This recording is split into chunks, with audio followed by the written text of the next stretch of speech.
하나님께서 우리를 지극히 사랑하시는 줄 믿습니다. 그 증거가 그리스도 안에서 넘치도록 있습니다. 그리스도 분명히 아는 자와 주께서 성령으로 우리와 함께 하심을 한 주간도 누리시기를 예수님의 이름으로 축복합니다. 오늘 말씀의 제목은 먼저 된 자가 나중되지 않으려면, 또 반대로 나중된 자가 먼저 되려면 어떻게 해야 될까요? 먼저 그것을 우리 마음속에 답을 얻어야 되겠습니다. 누가 뭐라 그래도 먼저 된 자가 나중되고 나중된 자가 먼저 되어지는 것에는 기준이 선명합니다. 지난주에도 말씀을 나누었지만 굿, 세상에서 말하는 좋은 것, 세상에서 말하는 선, 그것을 잘한다고 해서 그것이 먼저 된 자가 아니라는 것입니다. 그것이 세상에서 볼 때는 그걸 잘하는 사람이 먼저 된 자처럼 보여지는 거죠. 그러다 보니까 그 사람들 앞에서 많은 사람들이 우리 자신을 비교해서 우리는 나중된 자와 같다라고 느껴지게 될 것입니다. 그래서 예수님이 먼저 된 자로서 그 시대의 대표격이었던 부자 청년, 그 부자 청년과의 대화 속에서 예수님이 제자들에게 하신 말씀이 있습니다. 부자는 결단코 천국에 들어갈 수 없다. 낙타가 바늘귀로 들어가는 것이 차라리 쉽다. 이렇게까지 말씀을 하셨습니다. 그랬더니 제자들이 깜짝 놀라서, 아니 그러면 저런 부자 청년도 천국에 못 들어가면 우리같이 실제로 점수로 매기자면 그 부자 청년은 얼마만큼 먼저 됐느냐, 천국에 문턱 앞에 서서 이제 한 발자국만 넘어가면 천국을 들어갈 수 있을 것 같은 그런 모델이 부자 청년입니다. 그러니 제자들이 볼 때는요, 너무 괜찮은 사람인 거죠. 자기들은 오히려 저 점수로 매겨보면 한 60점, 많이 쳐줘봐야 60점, 한 50점, 40점, 갈릴리 어부 출신에 별로 내세울 학벌도 스펙도 가진 재산도 그 시대의 기준으로 봤을 때는 천국하고는 너무 멀어 보이는 자기들인데, 아니 저 부자 청년이 못 들어간다고 하니까 자기들은 절대 못 들어갈 것 같은 거예요. 그러니 너무 놀라서, 아니 그러면 누가 천국에 들어갈 수 있겠습니까? 그때 예수님이 하신 말씀입니다. 사람으로서는 할 수 없지만 하나님으로서는 어떻다고요? 다 할 수 있느니라. 그것이 우리가 구원받는 기준인 줄로 믿습니다. 사람의 능력으로, 사람의 손으로 되어지는 것이 아닙니다. 하나님이 분명히 그래서 우리에게 그것을 할 수 있도록 하나님이 하시는 방법으로 주신 답이 복음인 줄 믿습니다. 그래서 여러분, 복음에 대하여 정확하게 아셔야 돼요. 그래서 서론에 복음의 실상과 증거라고 하는 얘기를 거기다 써놓았습니다. 예수님이 3년 공생애를 통하여서 제자들에게 그 설명을 계속 하셨어요. 오늘 공교롭게도 성가대에서 찬양을 하는데 히브리서 11장 1절의 말씀을 그 가사로 들어가 있는 찬양을 했습니다. 믿음은 바라는 것들의 실상이요 보지 못하는 것들의 증거니라고 했습니다. 여러분, 하나님이 구약 시대에 많은 것들을 구약 성경을 통해서 우리에게 보여주셨습니다. 그것을 히브리서에 잘 정리해서 기록을 해놨어요. 그 히브리서의 주제가 뭔지 아십니까? 히브리서의 주제는 한마디로 그겁니다. 구약에 있는 모든 예배, 제사장, 왕, 선지자, 거기서 드려지는 제물, 모든 제사들, 성전까지도 전부 그것은 허상이라는 것입니다. 모형이라는 거예요. 그것은 본체를 위한 그림자에 불과하다라는 얘기입니다. 그럼 진짜 본체는 누구죠? 진짜 본체는 오직 그리스도 예수 한 분인 줄로 믿습니다. 그 그리스도 예수에 대한 설명을 하려고 하나님이 구약 시대부터요 계속 모형을 가지고 그림자를 가지고 설명을 계속 해오신 거예요. 거기다가 하나님의 언약을 집어넣고 한번 생각해 보십시오. 양을 잡는다고 해서 양을 나를 대신해 잡는다고 해서 내 죄가 용서받을 수 있을까요, 없을까요? 상식적으로 생각해 보세요. 가능할까요? 그 양의 목숨값으로 사람의 목숨값을 대신한다. 과연 이게 계산이 맞나요? 안 맞잖아요. 그렇죠? 맞을 수 없는데 하나님이 거기다가 약속을 해놓으신 거예요. 무슨 약속을 한 거죠? 너희를 위하여 그리스도가 가서 십자가에서 그렇게 너희를 위하여 대신 죽음을 당할 것을 너희가 믿음으로 붙잡으라는 것입니다. 그 언약을 붙잡고 양을 잡고 소를 잡아 너희를 대신하여 죽이고 피를 뿌리면 내가 용서해 주겠다라고 하는 하나님의 약속입니다. 그 약속을 모형을 가지고 설명한 거예요. 어린아이들은 말을 잘 못 알아들으니까 아이들한테는 놀이기구를 가지고 설명을 하죠. 아이들한테 그림책을 가지고 설명하죠. 딱딱한 글만 들어가 있는 거 가지고 설명하면 잘 모르니까 하나님이 모형을 직접 다 만들고 심지어는 본체의 그림자들을, 아직 본체는 안 왔으니까 그림자들을 가지고 하나님이 계속 구약 성경에는 설명을 해나간 거예요. 그래서는 예수님이 본체가 되셔서 직접 오신 것입니다. 오셔서는 이제 그 모든 일에 대한 복음의 가장 하이라이트에 대한 얘기를 예수님이 설명해 주세요. 그게 딱 두 가지인데 하나가 뭡니까? 우리 죄를 위하여 십자가에서 실제로 죽으실 것. 그리고 정말로 이 예수가 그리스도가 맞다라고 하는 증거로 사람은 절대 흉내낼 수 없는 부활에 대한 약속입니다. 그래서 3일 뒤에 다시 살아나실 것. 거기에 대한 말씀을 계속 하셨습니다. 그러면서 이제 제자들에게 3년 공생애를 예수님이 같이 동행하시면서 그러면서 복음에 대하여 실제로 이해할 수 있는 많은 부분들에 대한 설명을 예수님이 하셨습니다. 혹시 여기 중고등학교 아마 웬만하면 다 나오셨을 텐데 중고등학교 다니시면서 수학 공식 하나 기억나는 거 있으십니까? 근해 공식이라고. 우리 여기 수학과 나오신 우리 최지웅 청년 근해 공식 한번 얘기해 줄 수 있나요? 아마 갑자기 얘기하라 그러면 떨릴 텐데 아마 원체 유명한 그 공식입니다. 거기에는 뭐 루트라는 것도 들어가 있고요. 거기에 뭐 곱셈, 나눗셈 뭐 해서 뭐 분수까지 해서 뭐 하여튼 이상한 뭐 거기에 x까지 들어가고 해서 도무지 일반 사람들이 봤을 때는 이미 나이 먹고 저희들이 보면 아 이걸 우리가 중고등학교 때 이걸 그렇게 붙들고 살았는데 그때는 어떻게 풀었지 싶을 정도로. 그런데 그걸 처음부터 그거 얘기하면 모릅니다.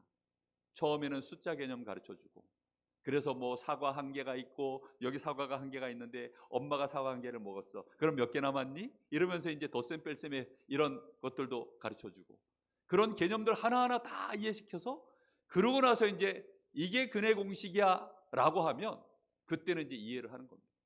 지금 제자들이 단순히 예수가 그리스도시다 이렇게 알아가지고는 절대 복음에 대한 정확한 이해가 안 되는 거예요.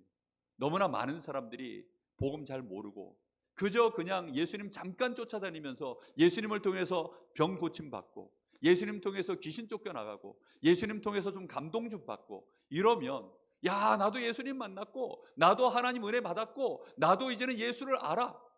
그런 사람들이 참 많습니다. 전도 현장 나가서 사람들 만나서 복음 전해보면 나도 한때 교회를 다녔대요. 나도 한때 예수를 믿었대요. 근데 이분에게 그럼 예수님이 누구신지 아십니까? 물어보면 몰라요. 예수님에 대하여 나름대로 받은 감격도 있고 응답도 있고 축복도 있는데 실제 내가 믿는 예수가 어떤 분이신지 잘 모릅니다. 그래서 예수님이 하나하나 일일이 다 설명을 하신 거예요.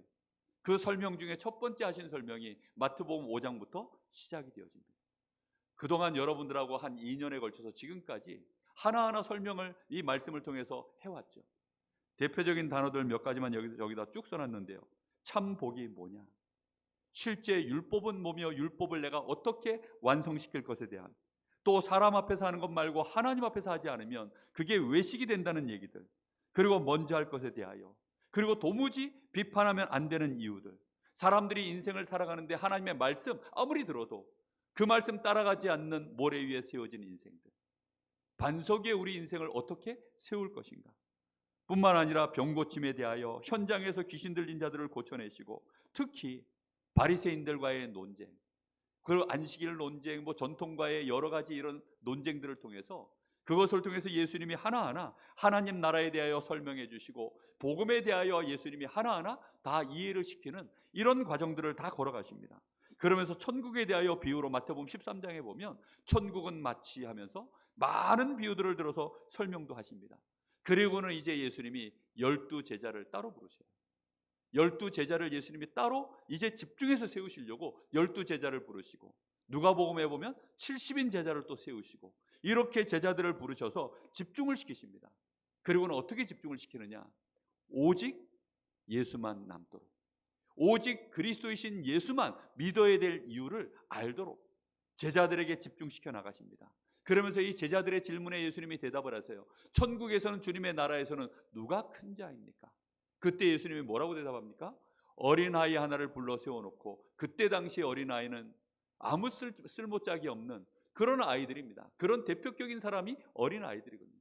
그런 어린아이들을 갖다 내놓고 너희가 이 어린아이와 같지 아니하면 천국에 아예 큰 자의 문제가 아니라 들어갈 수도 없느니라. 낮은 자가 되어져야 된다는 얘기를 말씀을 하시고, 그리고 이제 용서에 대한 얘기, 그리고 거기에서 또 예수님이 왜 이혼 증서를 써주고 네 아내를 내버리라 이런 말을 하셨는지에 대한 너희의 마음의 완악함 때문에 대한 얘기들, 그리고는 이제 지난주에 부자 청년이 나와서 예수님께 내가 어떤 선한 일을 하여야 내가 천국에 들어갈 수 있겠습니까? 이 부자 청년은 자기 스스로 생각해도 이제 99점짜리예요. 100점만 딱 떼면 들어갈 수 있는데 나머지 그 1점, 틀린 거 그 1점이 뭔지를 암만 여기저기 가서 물어봐도 모르겠는 거예요. 자기 나름대로 율법 다 지켰어요. 뭐 안식일 지키고, 뭐 11조 하고, 헌금도 하고, 뭐 구제도 하고, 심지어는 뭐 살인하지 말라, 네 부모를 공경하라, 내 도둑질하지 마라, 내 이웃의 물건을 탐하지 마라, 뭐 거짓 증거하지 마라, 이런 계명들 하나하나를요 이 청년은 어려서부터 완벽하게 지켜왔어요. 그런데 문제는 뭐죠?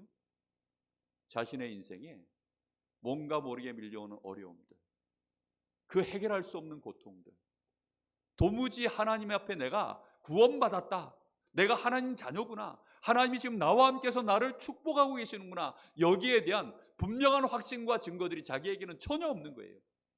나름대로 하나님을 그토록 열심히 섬기는데 그게 없으니까 이게 도대체 뭐가 잘못된 거예요?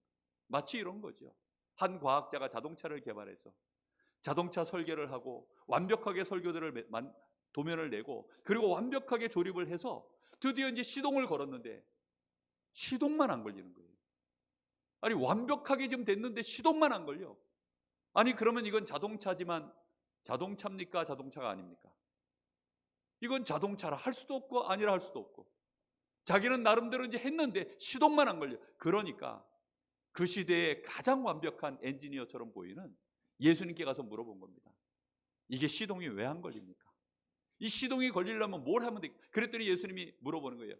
공기압 체크했냐? 뭐 엔진 오일은 잘 넣었냐? 예, 다 넣었습니다. 다 했습니다. 그랬더니만 예수님이 마지막으로 이제 다 주고 와서 나를 따라오면 시동 걸린다 라고 했더니 이 청년이 그 벽을 못 넘어선 거예요. 이 청년의 마음에는 자기는 99점짜리인데 한 가지가 잘못된 줄 아는 거예요. 대부분의 사람들이 다 그렇게 알고 있는 것입니다. 그때 제자들도 자기들은 아직 사실은 설교도도 본 적 없고 조립도 전혀 안 했으니 자기들이 볼 때는 언제쯤 그럼 우리는 자동차 아니 저 청년도 자동차 완성을 못하는데 우리는 어떻게 합니까? 지금 이런 수준의 얘기를 하고 있는 겁니다. 그때 예수님이 너희가 하는 것이 아니라 누가 하는 거라고 말씀하십니까? 그것은 하나님이 하시는 일이다. 구원은 누구의 영역입니까? 하나님의 영역입니다. 그래서 하나님이 기준을 정하시고 하나님이 우리를 은혜를 베푸셔서 구원받게 하시면 구원받게 되는 줄로 믿습니다. 여러분 그 사실을 꼭 깨달으셔야 돼요. 근데 이 사실을 모르게 되어지면 먼저 된 자가 어떻게 된다고요? 나중되고, 그걸 알게 되어지면 어떻게 된다고요? 나중된 자라도 먼저 된다는 것입니다. 그러면서 오늘 예수님께서 거기에 대한 부연 설명으로 포도원의 품꾼에 대한 그 주인에 대한 얘기로 오늘 다시 한번 정확한 설명을 해주고 계십니다. 자, 오늘 말씀에 이 내용들을 살펴보겠습니다. 먼저 포도원의 품꾼이라는 말은 그 안에 먼저 된 자와 나중된 자를 설명하고 있습니다. 포도원의 품꾼으로 이제 하나님이 이 주인이 불렀는데 포도원을 이제 만들어 놓고 거기에 삭수를 준비해서 품꾼들을 부르는 거예요. 근데 이제 이 포도원을 품꾼을 부르려고 이른 아침에 주인이 나가서 부릅니다. 자, 그럼 이른 아침에 부른 사람들은 먼저 된 자입니까? 나중된 자입니까? 먼저 된 자죠. 혹시 여러분 인력시장 여기 새벽에 나가 보셨습니까? 그 나가보면 제일 잘 뽑혀나가는 사람들이 있습니다. 아마 여기 우리 이 안에서 인력시장에 나가면 제일 1순위로 뽑아갈 사람이 아마 우리 김유신 전사가 아닐까 저는 그렇게 생각이 되어집니다. 아마 여기 나가도 결국은 빠꾸당해서 올 만한 사람들이 있었는데 지금 필리핀으로 가버렸네요. 서종원이라고 저희 아들이 고등학교 졸업하고 군대 가기 전에 알바한다고 인력시장에 몇 번을 나갔습니다. 김유신 전사하고 여기 형들하고 같이 인력시장에 몇 번 나갔는데 나갔다가 맨날 빠꾸당해서 와요. 왜 빠꾸당해서 오느냐? 일단 고등학교 졸업해가지고 뭐 근력도 없지, 애가 얼굴도 에리에리하지. 데리고 나가면 이건 뭐 일꾼으로 써먹는 게 아니라 거추장스러운 짐이 되겠다 싶으니까 그냥 맨날 빠꾸당하는 거죠. 새벽같이 새벽밥 먹여가지고 4번 했는데 아니 애가 한 7시, 8시쯤 되면 힘 다 빠져가지고 어슬렁 들어옵니다. 그게 지금 이 얘기예요, 지금. 그러면서 이른 아침에 주인이 나가서 이제 일꾼을 뽑아드립니다. 가장 필요한 일꾼, 일 잘하게 생긴 일꾼. 그거 딱 불러가지고 포도원에 넣었어요. 넣으면서 한 데나리온을 약속합니다. 한 데나리온은 뭐냐면 하루 노동자가 일해서 내 식구가 먹고 살 수 있는 삭슬 말이에요. 그게 한 데나리온입니다. 그렇게 약속을 하고 이제 포도원 안으로 들여보냈어요. 그러면 이제 일은 끝난 겁니다, 사실. 보통은 인력시장 그렇게 마감되거든요. 근데 이 주인은 어찌된 영문인지 또다시 나가요. 나가서는 몇 시에 나가냐? 3시에. 유대인 시계로는 플러스 9를 하면 오늘날 우리 시계하고 딱 맞아요. 3시면 그럼 몇 시에 나간 거예요? 이제 오전에 이제 오전에 9시에 또 일꾼 부르러 나간 겁니다. 일꾼 부르러 오전 9시에 나가고 또 6시에 나갔다고 되어 있어요. 그럼 몇 시입니까? 이제 오후 1시죠. 오후 1시쯤에 또 데리러 나갔어요. 그리고는 또 9시에 또 데리러 나갔습니다. 그럼 몇 시입니까? 플러스 6 하면 10 몇 시입니까? 이게 계산 오후 3시죠. 예, 오후 3시. 그러고 나서 이제 나가서 또 뭐 집어넣은 거예요. 이해가 되십니까, 여러분? 아니 오전 아침에 새벽에 일찍 나가가지고 새벽 6시에 일을 딱 시작해가지고 해질 때까지 6시까지 일을 합니다. 유대인은 해질 때까지 이 품꾼들의 품삯을 주인이 가지고 있으면 불법이에요. 그러니까 6시 해 딱 지면 무조건 품삯을 지불해야 됩니다. 그러니 이게 이제 아침 6시에 나가서 일꾼을 불러서 일을 시키고 하루씩 품삯을 주는 게 맞아요. 그런데 지금 9시에 나가서 부르고 또 3시에 나가서 부르고 그러고 나서 또 나갑니다. 몇 시에 나갔다 나옵니까? 11시에 나갔다 나옵니다.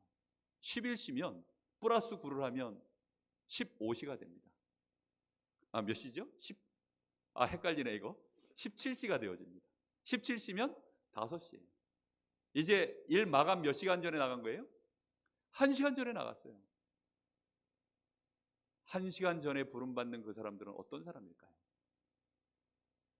생각해 보셨습니까? 요 앞에 부름받은 사람들 그래도 우선적으로 쓸만한 사람들 계속 불렀어요. 그러다가 마지막에 11시에 남은 이 사람은 사실 그냥 집으로 돌아가면 어떻게 되죠? 근데 이 사람은 오늘만 못 쓰임 받았을까요? 어제도 못 했을 겁니다. 내일도 안 될 겁니다. 아마 인력시장에 나갈 때마다 계속 빠꾸당해서 왔을 겁니다.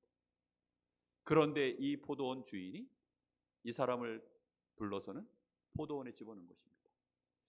이것이 하나님의 선하신 뜻인 줄 믿습니다. 이것이 하나님이 우리에게 주시는 구원의 은혜인 줄로 믿습니다.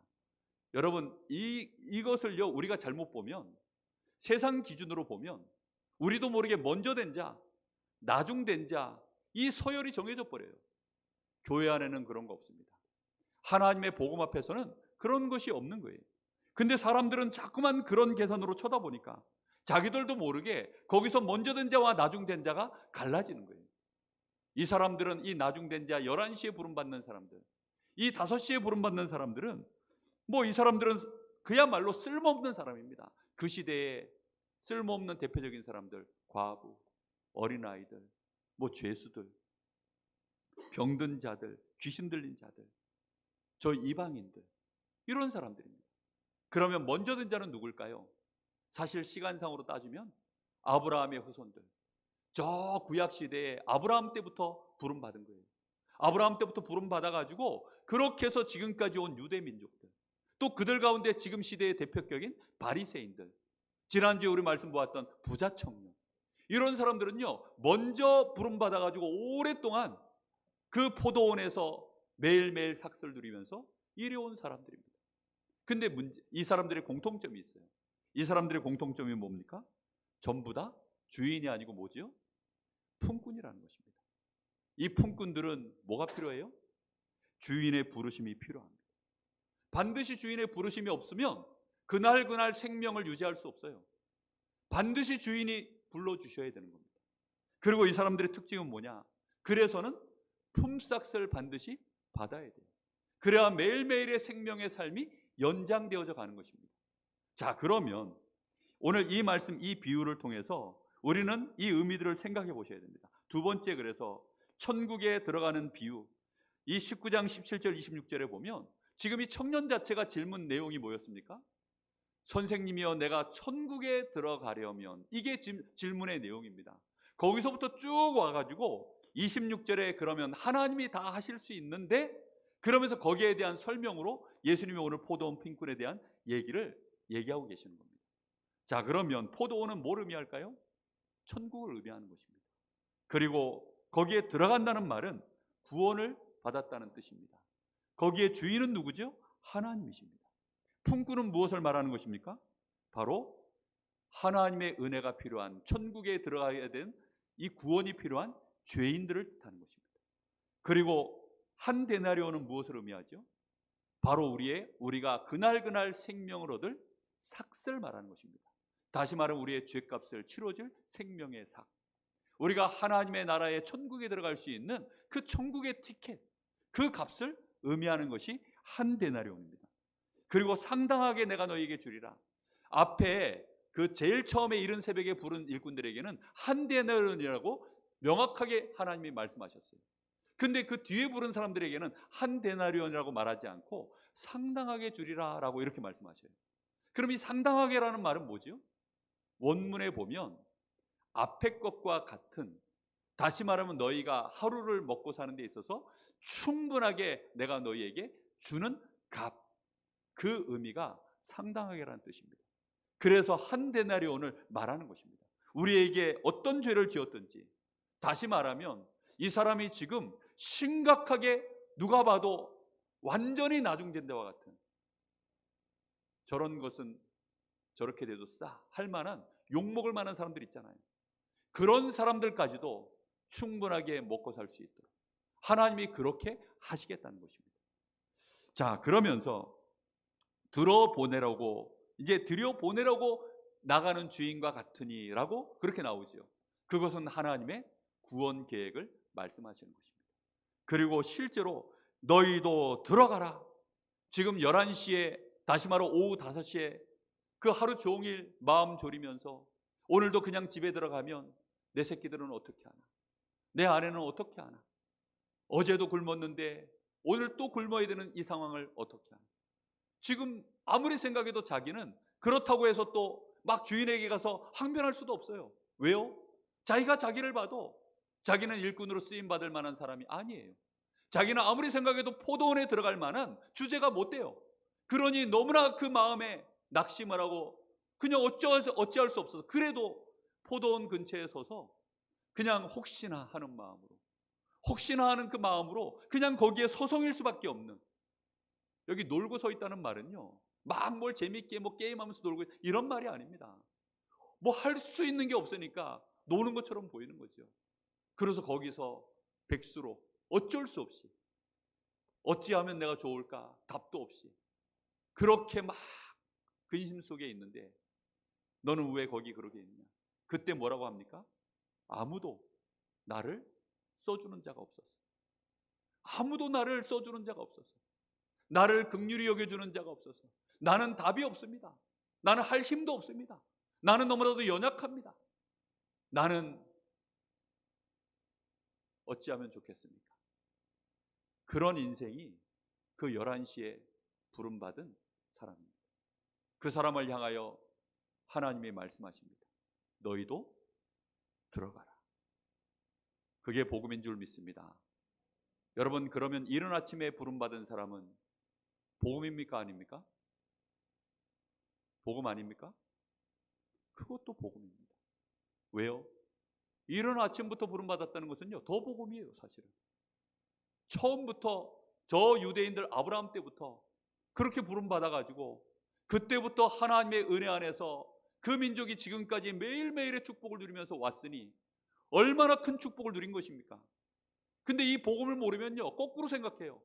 우리가 하나님 나라를 위해서 지금까지 이토록 수고하고 우리가 몸부림치지 않았습니까? 우리가 가나안 땅을 정복하려고 그 긴 싸움을 했고 하나님의 언약궤를 지키려고 우리가 성전에서 예배드리고 하나님 앞에 헌신하고 그 긴 세월들 우리가 해온 게 얼만데 우리를 저런 자와 동일하게 취급하시면 되겠습니까? 그런 말 하고 있으면 이게 지금 말이 됩니까? 안 됩니까? 아닌 거예요. 지금 저 바깥에 있는 사람들은요, 우상 숭배하고 우리가 지난주에도 찬양했지만 하나님의 참된 선이신 이 구원의 놀라운 사랑을 알지 못하여서 그 놀라운 이 포도원의 이 천국의 이 백성으로 들어가질 못해서 우상 앞에 절하고 사단에게 눌리고 귀신 들려서 그 인생이 죄악 속에서 막 고통당하고 어찌할 바 알 수 없는 늘 지옥으로 갈 수밖에 없는 그 여정 속에 있었던 인생들, 이제 그들이 그렇게 고통당하던 거 하고 여러분 포도원 품꾼으로 그 안에 들어가서 하나님이 주시는 그 은혜 따박따박 받으면서 그렇게 온 백성들하고 누가 축복받았어요? 유대인들이 복의 복을 받은 자들 아닙니까? 아브라함 부를 때부터 너는 복이라, 너를 축복하는 자 내가 축복하고 너를 저주하는 자 내가 저주하리라, 네 씨로 말미암아 열방이 복을 얻도록 내가 만들겠다, 내가 너와 함께 있겠다.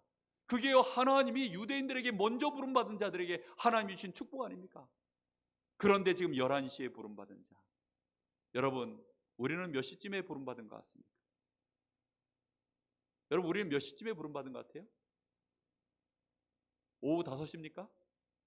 오후 5시라고 생각하신다면 그 사람은 진짜 제대로 복음의 은혜를 매일매일 누리고 있는 사람입니다. 착각하고 있는 랩런트들이 가끔 있어요. 모태로부터 예수 믿은 엄마 덕분에 늘 교회에 와서 어려서부터 늘 예배드리고 그러다 보니 어느 날 교회 안에서 이것저것 나름대로들 많이 헌신하고 또 교회를 벌써 수십 년 다니고 계신 분들, 이분들을 일찍 부름받아서 나름대로 자기들이 하나님 앞에 이렇게 저렇게 은혜 받고 헌신하고 이렇게 왔다라고 하시는 분들이 있습니다. 잘못하면 그 축복이요 하나님의 은혜인데 권리인 줄로 알아요. 그건 하나님이 우리에게 주신 은혜인데 그것이 우리에게요 당연한 나의 권리인 것처럼 그렇게 착각하는 사람들이 정말 많습니다. 우리는 하나님의 은혜로 포도원에 들어온 하나님의 자녀가 된 줄 믿습니다.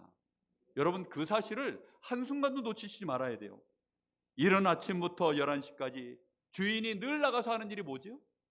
천국을 준비해 놓고 그 품삯들 다 준비해 놓고 그리고는 뭐 하시는 거예요? 계속 나가는 겁니다. 저 바깥에서 천국을 들어갈 수 없는 그 바깥에서 서성이고 어찌할 바 알지를 못해서 지금 고통당하고 있는 자들에게 들어가라는 것입니다. 아침에 이른 아침에 나가서 들어가라. 9시에 나가서 또 들어가라. 오후 1시 나가서 또 들어가라. 또 오후 3시에 나가서 또 들어가라. 5시에 나가서 또 들어가라. 내가 너희에게 상당한 금액을 너희들에게 품삯으로 줄 것이다. 그 약속을 하시면서요 모든 하나님의 관심이 뭡니까? 한 생명을 살리는 일. 저 포도원에 들어가는 그 포도원에 들어가서 하나님의 축복을 실제로 누리는 이 구원의 품삯을 받는 일, 하나님의 축복의 품삯을 받는 일, 그게요 하나님의 관심입니다. 들어가서 어떻게 일을 해라 그런 말이 한마디도 없어요. 들어가서 어떻게 너희들이 그 안에서 노동을 하고 이만큼 일을 해라 한마디도 없어요. 일단 들어가라는 것입니다. 여러분 11시에 오후 5시에 딱 들어가면 그때는 벌써 파장 분위기입니다. 그럼 대충 뭐 적응하고 뭐 하다 보면 일 끝나요. 그럼에도 불구하고 하나님의 관심은 거기 있어요. 이른 아침이라는 것은 어떤 면에서는 창세기 3장 문제 터지면서부터 시간일 수도 있습니다. 오후 5시라는 것은 우리 주님이 재림오시는 세계복음화의 그 임박한 말세의 끝자락에 그 시간일 수도 있습니다. 여기에는 많은 것들을 우리가 내포해서 이해할 수 있는 부분들이 있습니다. 그러나 처음부터 마지막까지 우리 주님의 모든 관심은 어디에 있습니까? 이 생명을 살리는 일, 이 생명의 값을 치러주는 일, 거기에 우리 모든 주님의 관심이 있는 줄 믿습니다. 우리는 그리스도이신 우리 주님의 그 생명의 핏값으로 우리가 그 삭슬 받아서 우리는 의인 되어졌고 하나님 나라의 백성 된 줄로 믿습니다. 자, 하나님의 선하신 뜻이 그러면 무엇입니까? 누구든지 로마서 10장 13절에 보니까 누구든지 주의 이름을 부르는 자는 구원을 얻으리라. 그것이 하나님의 뜻인 줄 믿습니다. 요한복음 3장 16절에 보니까 하나님이 세상을 이처럼 사랑하사 멸망치 않고 저를 믿는 자마다 영생을 얻게 하려 하심이니라. 그것이 우리 주님의 약속이신 줄 믿습니다. 하나님의 뜻인 줄 믿습니다. 20장 13절에 보세요. 여기에 뭐라고 말씀하십니까? 주인이 그 중에 한 사람에게 대답하여 이르되, 이 사람들이 이제 불평을 하니까, 원망을 하니까, 내가 너에게 잘못한 것이 없노라. 네가 나와 한 데나리온의 약속을 하지 아니하였느냐. 하나님은 어떻게 이를 집행하십니까? 약속하신 그대로 진행하시는 것입니다. 우리는 이해가 안 될 수 있어요. 우리가 납득할 수 있는 영역도 있고 도무지 납득이 안 되는 영역도 있습니다. 그러거나 말거나 하나님은 어떻게 하신다고요? 약속하신 그대로 진행해 나가시는 것입니다. 그리고 그 축복은, 그 구원의 값은 똑같은 구원의 은혜 속으로 14절에 보세요. 내 것이나 가져가라. 나중은 이 사람에게도 너와 같이 주는 것이 내 뜻이니라. 하나님이 너와 똑같이 처음 온 너희와 저 유대인으로 부름받은 먼저 된 자와 같은 너희와 똑같이 저 마지막에 온 자도 똑같이 대우하는 것이 하나님의 뜻이다. 그리고는 하나님의 뜻대로 15절입니다. 내 것을 가지고 내 뜻대로 할 것이 아니냐. 내가 선함으로 네가 악하게 보느냐. 사람들은요, 자기들이 생각하는 기준을 가지고, 세상에서 말하는 기준을 가지고 우리 이 하나님 주신 이 말씀의, 이 복음의 놀라운 은혜에 대하여 이해를 못합니다. 그래서요, 욕을 해요. 심지어는 비아냥거립니다. 조롱합니다. 그런 사람들이 얼마나 많은지 몰라요. 여러분, 오늘 우리가 받은 이 구원은 하나님의 기준인 줄 믿습니다. 여러분, 사람의 기준으로 논할 수 있는 것은 사람의 기준 안에서 논하세요. 그러나 하나님의 것은요, 사람이 논할 수 있는 영역의 것이 아니에요. 무슨 말인지 이해됩니까? 그래서 하나님이신 것입니다. 하나님이 우리에게 주시는 이 기준은 하나님이 하나님의 힘을 가지고 하나님의 뜻을 가지고 하나님이 진행해 나가시는 일들입니다. 사람이 단 하나도 거기에 보탠 것이 없어요. 개입할 수 있는 것이 아무것도 없는 것입니다. 하나님이 100% 하신 줄 믿습니다. 그래서 하나님이 그 일을 진행해 나가시니까 사람들이 어떻게 생각하느냐, 사람의 기준을 가지고 사람의 수준을 가지고 그걸 악하다라고 말하고 있습니다. 그 말에 속지 않기를 예수님의 이름으로 축복합니다. 많은 원망하는 자들이 그렇게 되어져서 만약에 끝까지 원망해버리면 이 사람들 어떻게 되죠? 그 다음부터는 포도원에 들어갑니까? 못 들어갑니까? 못 들어가요. 들어가서 분탕질 할 텐데요. 하나님이 주신 이 은혜를요, 이 사람들이 걷어차버리는데요. 그러니 이 사람들은 결국은 어떻게 되죠? 이제 나중에 부름받을 수밖에 없게 되어집니다. 감사하는 자들을 먼저 부르겠죠. 그래서 집어넣고. 그러면 이제 요 먼저 부름받았던 자들은 계속 불평하고 원망하고 이러다가 쫄쫄 굶다 보니 이제 이 사람들이 어떻게 돼요? 또 이제 서성거리고 있는 거예요. 서성거리고 있다가 주인이 나가서 보니 이 불평하던 놈들이 왜 여기서 서성거리고 서가지고 몇 날 며칠 쫄쫄 굶고 있어요. 이제라도 들어가겠냐 했더니 이 사람들이 어떻게 할까요? 아이고 감사합니다. 이제 그때 들어가겠죠. 그래서 이스라엘이 7번이나 하나님한테 채찍을 맞았습니다. 애굽의 400년 노예 생활하고, 저 아수르에 또 침략을 당해서 망하고, 바벨론에 또 포로로 끌려가고, 저 어딥니까? 저 블레셋에게, 또 저 로마에, 뭐 저 전 세계에 흩어져서 또 유랑민족으로 그렇게 흩어지는 일들이요, 얼마나 일어나는. 저는요, 오히려 중간에 예수 믿은 사람들이요, 끝까지 믿는 거 많이 봤어요.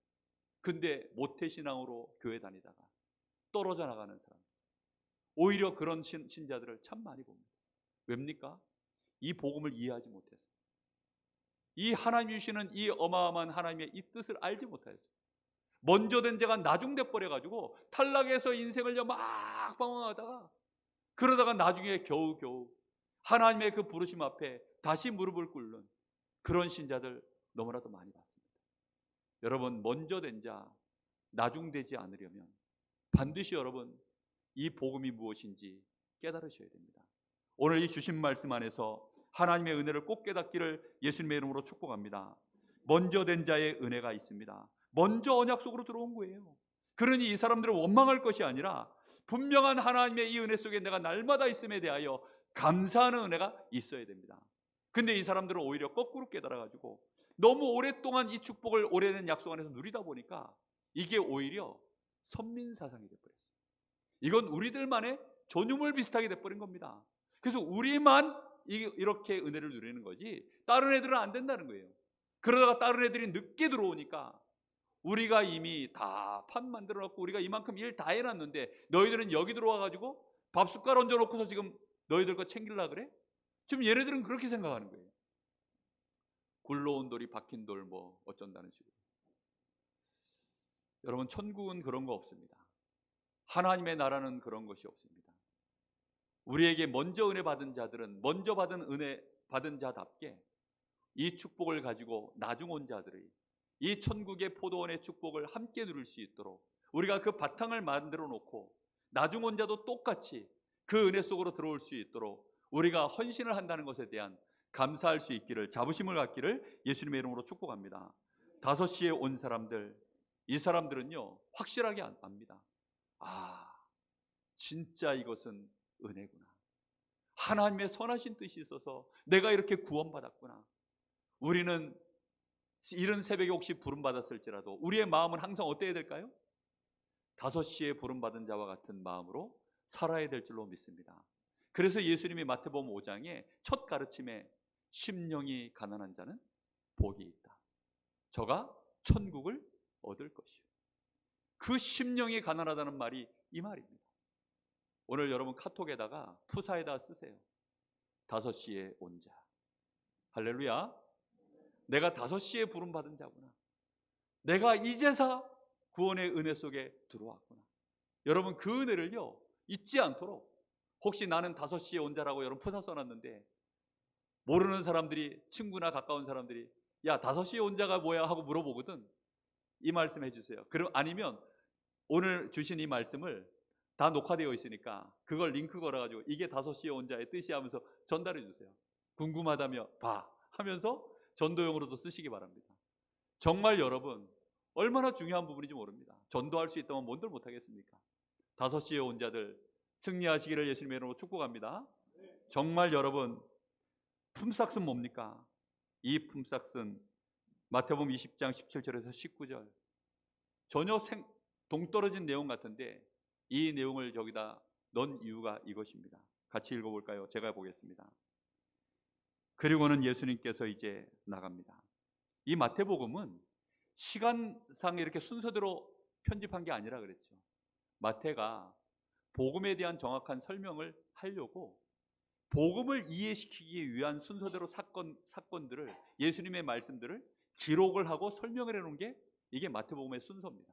그러다 보니까 다른 복음서와는 좀 다르게 사건 내용이요, 다른 것들은 저 뒤쪽에 기록되어 있는데 앞쪽에 기록되어 있는 사건들도 있어요. 또 앞쪽에 있었던 사건이 저 뒤쪽에 있는 사건들도 있어요. 왜냐? 복음을 정확하게 이해시키고 설명시키려고 마태가 성경을 그렇게 편집을 해서 기록을 한 거예요. 그렇다면 여기 17절부터 19절 말씀은 그 품삯에 대한 설명인 것입니다. 예수께서 예루살렘으로 올라가실 때 12제자를 따로 데리고 길에 이르시되, 자, 그러면서 하시는 말씀입니다. 보라, 우리가 예루살렘으로 올라가노니 인자가 대제사장과 서기관들에게 넘겨지매 그들이 죽이기로 결의하고 이방인들에게 넘겨주어 그를 조롱하며 채찍질하며 십자가에 못 박히게 할 것이나 제3일에 살아나리라. 예수님께서 우리에게 주시는, 우리 하나님이 지금 포도원에 들어가는 이 일꾼들에게 주는 품삯은 누구의 피값입니까? 바로 우리 주님의 피값으로, 목숨값으로 그렇게 준비하셔서 우리에게 부어주시는 값인 줄로 믿습니다.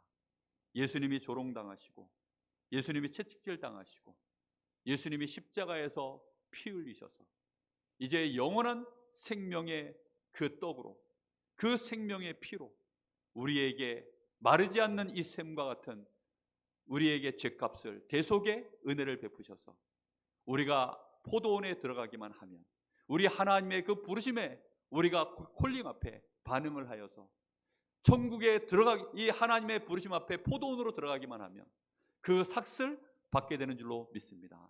여러분, 정말 이 축복을 매일매일 누리십시오.